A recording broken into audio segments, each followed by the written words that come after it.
Imagine a train speeding silently through the countryside, leaving behind only a wisp of steam. This isn't a scene from the past. It's the future of rail travel with hydrogen power. Hello, rail fans. I'm Clive Reynolds for Starbright Productions. Trains are already one of the greenest ways to travel, but hydrogen can make them even cleaner and more efficient. Instead of using fossil fuels like diesel, hydrogen trains produce electricity using hydrogen gas. This means they release zero harmful emissions, just pure water vapor. This is a game changer for the environment and for our fight against climate change. So, how does it work? Hydrogen trains use fuel cells, which are like batteries that never run out. Hydrogen gas is stored in tanks on board the train. The fuel cell combines hydrogen with oxygen from the air. This chemical reaction creates electricity to power the train's motors. The only byproduct is water released as steam. It's a simple yet powerful process that holds the key to a greener future for transportation. The advantages of hydrogen trains go beyond just being eco-friendly. They are also incredibly efficient. Hydrogen fuel cells convert a higher percentage of fuel into energy compared to traditional combustion engines. This means less energy is wasted and trains can travel further on a single refill. Furthermore, hydrogen trains are much quieter than diesel trains. The only sound they make is the gentle hum of the electric motor and the whoosh of the wind. This reduces noise pollution, making journeys more pleasant for passengers and people living near train lines. The German government-owned news agency Deutsche Welle recently reported on some current projects concerning the development locomotives designed to run on hydrogen. Let's take a look at what they found. Are these hydrogen trains the rail solution of the future? The hydrogen hype has been around for a while. Not only in Europe, but also in Latin America, where Chile wants to become a world leader for hydrogen production. While some sectors are celebrating progress, German train companies are reporting problems with the technology.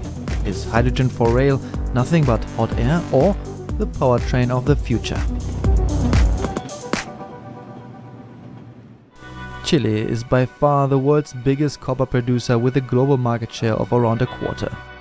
In the coastal town of Antofagasta in Chile's far north, a tiny piece of history is about to be made. The logistics company FCAB is owned by one of Chile's biggest copper producers. It started transporting minerals using coal-powered steam trains a century ago. Today, the train fleet runs on climate-damaging diesel, but this train is about to kick off a change. Hola, mi nombre es José Luis Adasme, jefe de Ingeniería de Ferrocarril de Antofagasta, Bolivia, y los quiero invitar a conocer la primera locomotora propulsada por hidrógeno de Chile y de Sudamérica. The train is brand new and was recently shipped in from China. Final preparations are currently being made for the first tests. Bueno, aquí se puede apreciar parte de los depósitos que están con su conducción y sus válvulas para poder alimentar la celda de combustible. It is equipped with 20 cylinders of hydrogen. Dependiendo del trayecto y del tramo de la vía donde va a transitar esta locomotora, ¿ya? Podría tener autonomía de 166 kilómetros. Ante un tramo más favorable ya podemos empezar a conversar de una autonomía mayor.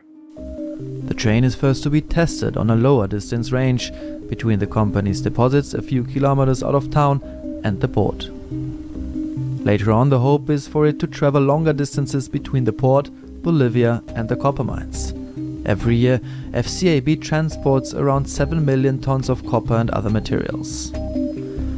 Extracted from the mines in northern Chile, Argentina and Bolivia, the ores are transported via a 700-kilometer railway network passing mountains and deserts en route to further processing.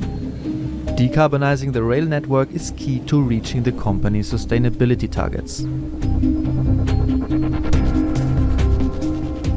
Una de las metas es reducir el 30% de emisiones al 2030.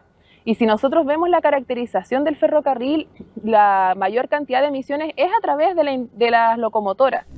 The hydrogen still needs to be delivered from Brazil and is currently produced using biomass. This is much more expensive than diesel according to FCAB. However, the company believes that this could soon change. Chile's ambitions for hydrogen are huge. With the first pilot projects and infrastructure to be built in the south of the country, the aim is to become a hydrogen world champion, producing the cheapest hydrogen in the world. Both the mining and steel industries are set to run on hydrogen in the future, sectors that are difficult to decarbonize otherwise. Therefore, the country is ramping up its wind power generation and future hydrogen production capacity. And the prospects are looking good. Using hydrogen there, it makes sense. This is Falco Ueckert. He's hydrogen specialist at Germany's Potsdam Institute for Climate Impact Research. So there are areas in Patagonia where the wind is blowing roughly 2 to 4 times more than it is in Germany, for instance. So hydrogen can be very cheap there and could supply hydrogen trains. But therefore, huge investments are substantial. To date, the country has supported the hydrogen sector with around $825 million in state funds in cooperation with the World Bank and the EU. The World Bank concludes that with its vast potential, Latin America could meet up to a third of global demand for clean hydrogen by 2030 and become a strong competitor to Africa and Australia. But how to lower the prices? Data by the World Economic Forum show that hydrogen costs in Latin America already range below global average. Yet, globally, almost all of it is still produced with fossil fuels. By 2030, Argentina and Chile aim to reduce production of green hydrogen costs to $1.50 and below per kilogram, potentially making them the most profitable producers worldwide. The most important thing is the cost of hydrogen delivered. Those costs are today roughly 10 times the cost of natural gas. It gives you an impression of the challenges of those first projects. According to Ueckert, around $1 trillion need to be invested globally in ongoing or planned hydrogen projects by 2030 to reduce costs worldwide as quickly as possible. A mammoth task. Looking at global patent applications, the picture becomes clearer. Data from the International Energy Agency shows that most innovation and patenting around hydrogen is happening for the automotive, aviation and the steel sector, as well as for the shipping industry. In recent years, only 13 patents have been registered for the rail sector, shown here in green.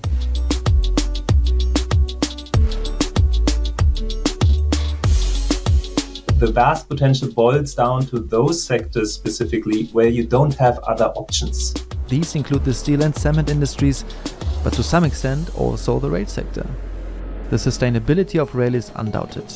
Rail transport is highly efficient as it can carry 40 times more passengers per square meter than road transport. And it consumes only a third of the fuel. Rail freight produces up to 85% less greenhouse gas emissions compared to trucks. Due to the low density of rail networks in South America, the potential for growth is vast as it is for green propulsion. Freight transport still relies heavily on diesel in South America and all around the world, just like the trains from the logistics company FCAB in Chile still do. And this is where hydrogen comes into play, particularly as electrification is not always the best or cheapest option. Actualmente la geografía de ferrocarril son más de 700 kilómetros de vía en condiciones altamente exigentes. Estamos hablando de pendientes muy pronunciadas, de desierto donde hay que transitar largas distancias entre origen y destino con los clientes, donde el costo de electrificación es muy elevado considerando todas estas características. The construction of overhead lines is one of the most expensive measures in the railway sector, with costs varying significantly by country. In Egypt, a kilometer of overhead line costs around $250,000. In Europe, the costs vary greatly and are estimated to range between 100,000 and 1.5 million euros per kilometer of track, while in the United Kingdom it exceeds $2 million. I think of emerging economies rather. I think of India, of some South American countries where there are really long distances with low density of population. And if you want to replace diesel there, then you have to move to hydrogen. In Europe, electrification of the railway system is quite high, with an average of around 60%. In Switzerland, all trains run on electricity. Where electrification of the routes is not possible, batteries could possibly step in, but hydrogen trains have a significantly greater range and don't require complex recycling. On the other hand, hydrogen requires an entire infrastructure to deliver its potential. It's about an entire ecosystem. It's not only the train that uses the hydrogen, it's also about the production and the fueling of the trains.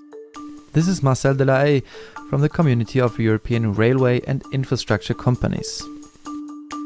Hydrogen is so far is not a mature technology, so it still needs to be adapted to the railway sector. It still needs to be developed. In Canada, Japan, India and China, and also in several European countries such as Austria, Italy, Spain and Germany, hydrogen trains are being trialed or have already begun on a small-scale basis. But some projects have also been cancelled or failed to make progress. For the operators of the hydrogen-powered Taunusbahn railway in western Germany, disillusion has set in after initial excitement. Originally part of a pilot project, the plan was for 27 hydrogen trains to run in the region today. But the reality is different. Since its celebrated launch a few years ago, the railway has been plagued by breakdowns, tells us Kai Daubertshäuser from the Rhine-Main Transport Association. Also das erste technische Problem, das war schon kurz nach der Auslieferung der ersten Fahrzeuge und Betriebsaufnahme. Das war ein Problem an der Tankanlage auf dem Fahrzeug. Da kam es zu leichten Undichtigkeiten. Until now, Alstom, the manufacturer, bore the additional costs. The French company is a specialist for rail systems and a pioneer for hydrogen trains, which are being made in Germany. Despite the bumpy ride, Alstom wants to stick with hydrogen technology. Wir werden eine neue Generation von Brennstoffzellen in die Fahrzeuge bringen. Und dann sind wir begründet, zuversichtlich und überzeugt davon, dass die Fahrzeuge dann stabil und nachhaltig auf der Strecke unterwegs sind. So everything will soon be running like clockwork? Es ist generell so, wenn mit ganz viel politischem Druck etwas gefördert und gefordert wird, ist natürlich immer ein Stück weit die Gefahr auch gegeben, dass nicht ganz reife Projekte letztendlich eingesetzt werden. This is Thomas Koch from the Karlsruhe Research Institute for Technology in Germany. Aber es wäre, glaube ich, vorschnell zu sagen, dass eine Technologie wie die Brennstoffzelle hier vorschnell überhaupt keine Zukunft hat. Es wäre verkehrt. Sie hat ihre Stärken, sie hat Hausaufgaben, aber auch viele Potenziale. The success of hydrogen trains, at least in Germany, is looking shaky. Due to the many technical problems on the railway in western Germany, the hydrogen trains will be replaced by diesel trains again, at least for 2025. We have to be very careful with hydrogen expectations. So I see that hydrogen will be more focused on those sectors that don't have alternatives, because they have the willingness to pay for it in the end, because they don't have an alternative. Demand for hydrogen in rail is not huge. Innovation, lower costs and a massive expansion of the infrastructure will decide if hydrogen trains remain an exotic luxury or simply the best choice. Particularly in areas where electrification is not possible or affordable, such as long-distance tracks in remote areas, hydrogen trains can become a real alternative. The hype around hydrogen and hydrogen trains has cooled down, particularly when considering the economics. However, this train does not have to be the only train of the future, but simply one of many in the sustainable transport sector. Well, there you have it, friends. Proof is in the making. While the potential of hydrogen trains is enormous, there are challenges to overcome. One of the main hurdles is the cost of producing and storing hydrogen. However, as technology advances and production scales up, the cost of hydrogen is expected to decrease significantly. Another challenge is the need for infrastructure to support hydrogen trains, such as hydrogen refueling stations along rail lines. This requires investment, but is crucial for the widespread adoption of this clean technology. Despite these challenges, the future of hydrogen-powered rail travel is bright. With continued investment and research, hydrogen trains have the potential to revolutionize the way we travel, creating a cleaner, quieter, and more sustainable future for generations to come.